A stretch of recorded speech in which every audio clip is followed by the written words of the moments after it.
कक्षा अष्टम के सभी भैया बहन ध्यान देंगे। आज विज्ञान का अपन पाठ 1 प्रारंभ करने जा रहे हैं। अपना अध्याय है फसल उत्पादन एवं प्रबंधन। फसलों को किस प्रकार उगाया जाता है और उनको उगाने के लिए कौन कौन से प्रबंधन करने पड़ते हैं, वो अपन इस पाठ के माध्यम से पढ़ेंगे।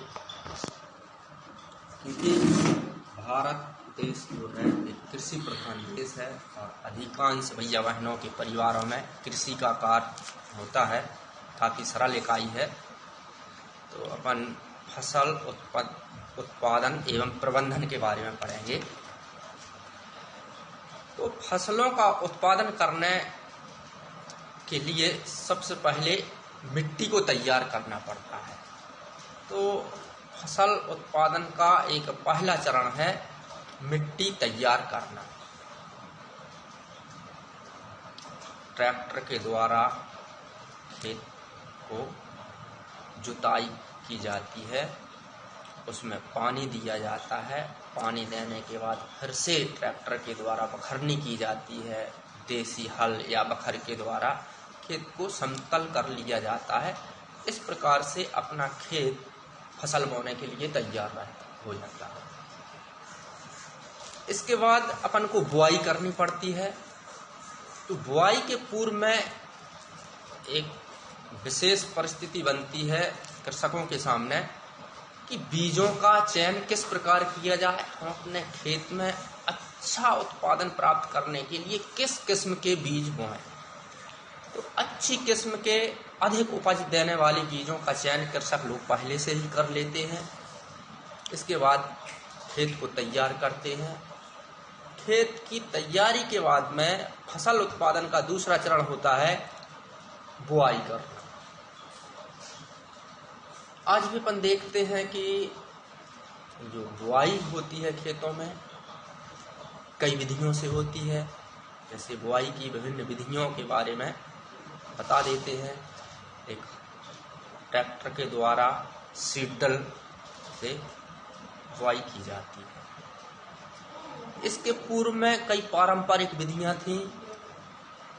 हाथों से छिड़क कर बीजों को खेत में बोया जाता था, परंतु आधुनिक समय में ये पद्धति ठीक नहीं है। क्योंकि हाथों से छिड़क करके जो बीज बोया जाता है, कोई बीज कम दूरी पर, कोई अधिक दूरी पर, कोई ज़्यादा गहराई पर, कोई मिट्टी के ऊपर रह जाता है। तो वर्तमान समय में जो छिड़क करके हाथों से छिड़क करके बीज खेतों में बोए जाते हैं, वो पद्धति पारंपरिक पद्धति है।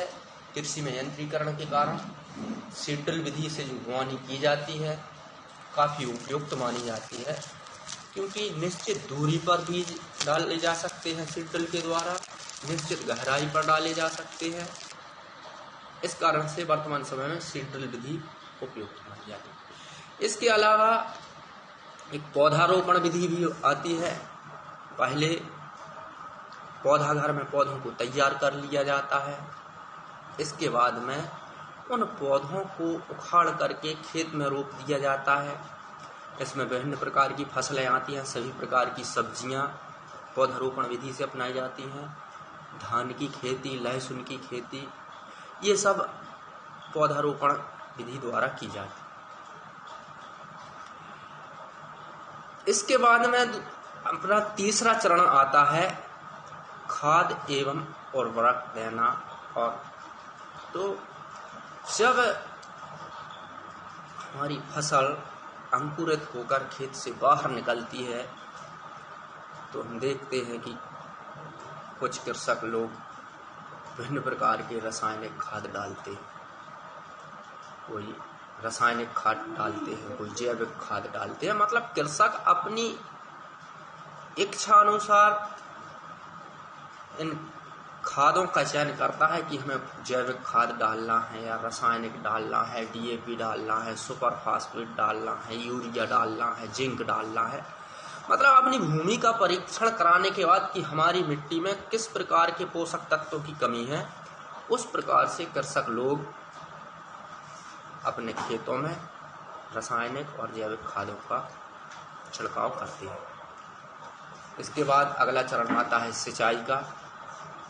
कृषक लोग अपनी फसलों में आवश्यकता अनुसार जल की पूर्ति करते हैं फसलों में, जिसे हम सिंचाई करते हैं, या आधुनिक तरीकों के द्वारा फसलों में पानी देना सिंचाई कहलाता है। अब सिंचाई में भी कई विधियां प्रचलन में हैं। सिंचाई के कई साधन पारंपरिक हैं, कई आधुनिक साधन हैं। तो सिंचाई के पारंपरिक साधन जैसे राहट, ढेकली, चरसा, ये पारंपरिक साधन थे जो अब समाप्त हो चुके हैं। अब कृषि में यंत्रीकरण के कारण सिंचाई देने के लिए बहुत से यंत्र लगाए गए हैं, जैसे ड्रिप प्रणाली एक आधुनिक सिंचाई की प्रणाली है, स्प्रिंकलर प्रणाली या इसके लिए फव्वारा प्रणाली भी कहते हैं। तो जो असमान तल वाले खेत होते हैं, यानी खेत यदि समतल नहीं है, ऐसे समय में फसलों में सिंचाई करना काफ़ी दिक्कत या समस्या का विषय बन जाता है।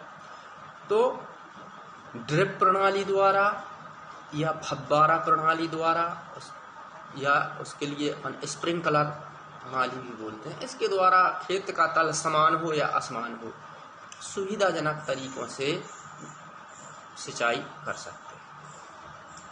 इसके बाद अगला चरण आता है खरपतवार। प्रश्न बनता है खरपतवार किसे कहते हैं?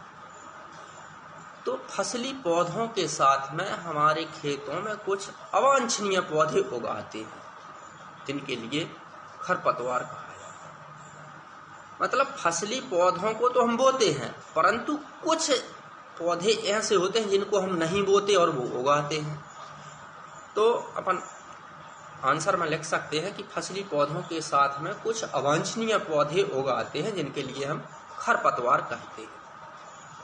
तो खरपतवारों से फसल की सुरक्षा करना एक महत्वपूर्ण चरण होता है, क्योंकि यदि हमारे खेत में खरपतवार होंगे तो वो फसली पौधों के साथ में मिट्टी, पानी और पोषक तत्वों का बंटवारा कर लेते हैं, हमारी फसल कमजोर होने लगती है। इसलिए फसल से खरपतवारों को अलग करना अनिवार्य होता है।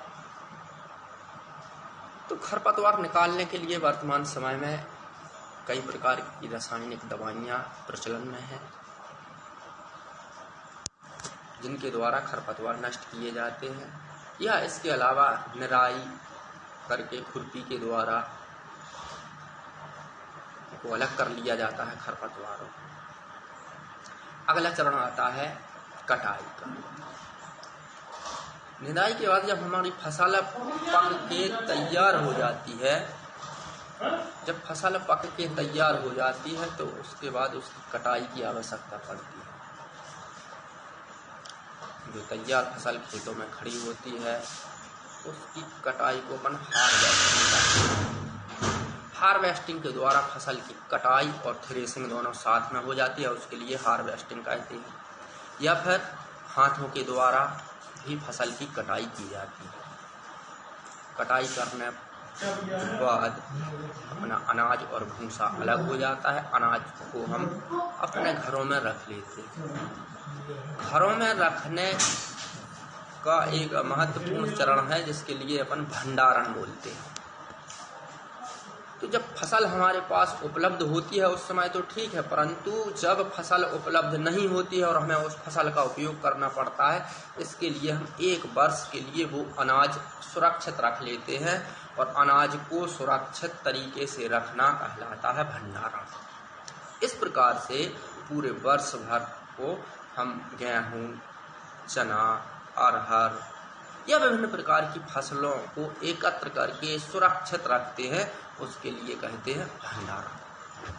आज के लिए इतना ही काफ़ी। सभी भैया बहन अपनी पुस्तकें लेकर के और ध्यान से इस पाठ का अध्ययन करेंगे, और जो बात समझ में ना आई हो वो अपने आचार्य के लिए कमेंट बॉक्स में भेज सकते हैं।